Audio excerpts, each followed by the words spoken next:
Sarah from The Upcoming. Such a pleasure to have you here with us. What does it mean to you to be here at the Girls on Film Podcast Awards? You know, I mean, it's just a fantastic day. We need it at this time of year, but also for women to champion and shine a spotlight on each other's achievements is a beautiful thing. And, you know, I love what Anna and Heather have been doing with the festival, with the awards over the years. I mean, I won an award in the first year, so it's just been lovely to see the trajectory of how the support and, you know, how women are supporting one another and creating our own platforms for diversity, inclusivity, and just having a wonderful time.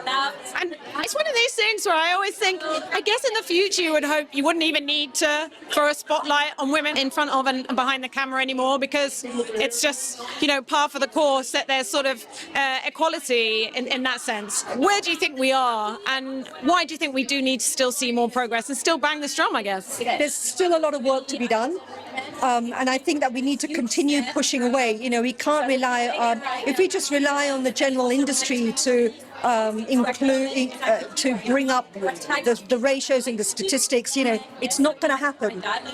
So I think we need to keep pushing away. And it's great to see women creating films of different genres as well that you wouldn't normally expect. You know, like Substance, or, you know, I mean, Emilia Perez, which is obviously a male director, but, you know, the female empowerment is so important, telling female stories. So I think, you know, it's just, we need to keep pushing away. And why is it important for women, but also as, you know, more broadly as society, to see the female experience properly represented on screen? I think there's something in, you know, whether that's about female pleasure, female sexuality, female friendship, female coming of age, and why has it been, you know, the male gaze, I guess, has been a bit too prevalent in the past?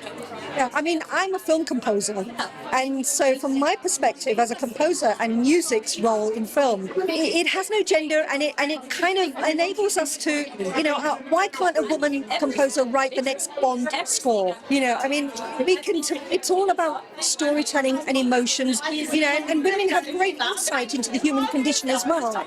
So, you know, I think we have just as much of a valid point of view and a different perspective. We are 50% of the population. So, you know, and I think we need to have that, we have a voice that needs to be heard.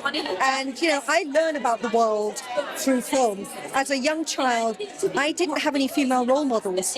So I think we need those kind of role models working in every area of the industry, as well as the stories that we tell, to show the young generation and the children and the girls of tomorrow that, hey, look, if she can do it, so can I. Can you tell us what you're working on now? What's your latest film? My current project that came out recently is Nautilus, a big fantasy action adventure series that came out on Amazon Prime. It's coming out on AMC Plus in the States in a couple of months.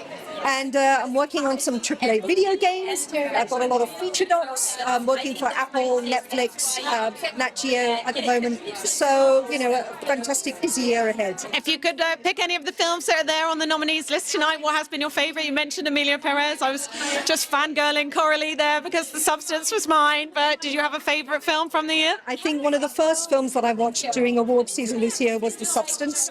And for me, she just knocked it out of the park. I think it's just an incredible movie. And it's so wonderful to see Demi Moore come back. It was perfect casting. I mean, the entire cast is superb.